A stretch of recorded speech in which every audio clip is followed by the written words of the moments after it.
Evening snacks లేదా పిల్లల lunch box కోసం టేస్టీగా హెల్దీగా ఉండే డిఫరెంట్ వంటకం కోసం చూస్తున్నారా? అయితే ఈ పచ్చి బఠానీ టిక్కీ బెస్ట్ ఆప్షన్. ఈజీగా రెడీ అవ్వడంతో పాటు హెల్త్ కు ఇది మేలు చేస్తుంది. బయట క్రిస్పీగా లోపల సాఫ్ట్ గా ఉండే ఈ టిక్కీల్లో ప్రోటీన్, ఫైబర్ ఎక్కువగా ఉంటాయి. ఈ హెల్దీ పచ్చి బఠానీ టిక్కీని ఎలా చేసుకోవాలో చూసేయండి. పచ్చి బఠానీ టిక్కీ తయారీకి కావాల్సిన పదార్థాలు: పచ్చి బఠానీలు 1 కప్పు, శనగపిండి 1 పెద్ద కప్పు, అల్లం 1 అంగుళం ముక్క, వెల్లుల్లి 4-5 రెబ్బలు, పచ్చిమిర్చి 3-4, కొత్తిమీర కొద్దిగా, పసుపు పావు టీ స్పూన్, జీలకర్ర 1 టీ స్పూన్, ధనియాల పొడి 1 teaspoon, garam masala 1 teaspoon, ఉప్పు, రుచికి సరిపడా నూనె 2 టీ స్పూన్లు, ఉల్లిపాయ ముక్కలు 1 కప్పు.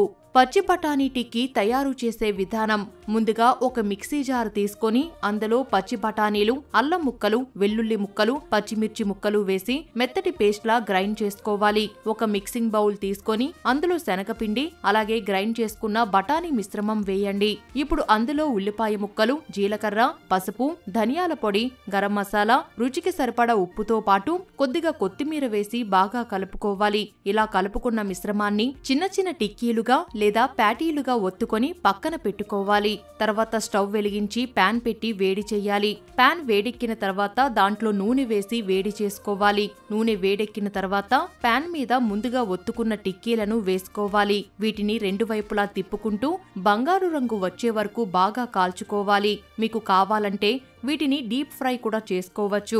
కానీ ఇలా కాల్చుకుంటే నూనె తక్కువగా పడుతుంది, ఆరోగ్యానికి కూడా చాలా మంచిది. ఇక టిక్కీలు చక్కగా కాలిన తర్వాత స్టవ్ ఆఫ్ చేసి సర్వింగ్ ప్లేట్లోకి తీసుకుంటే హెల్దీ అండ్ టేస్టీ పచ్చి బఠానీ టిక్కీ రెడీ.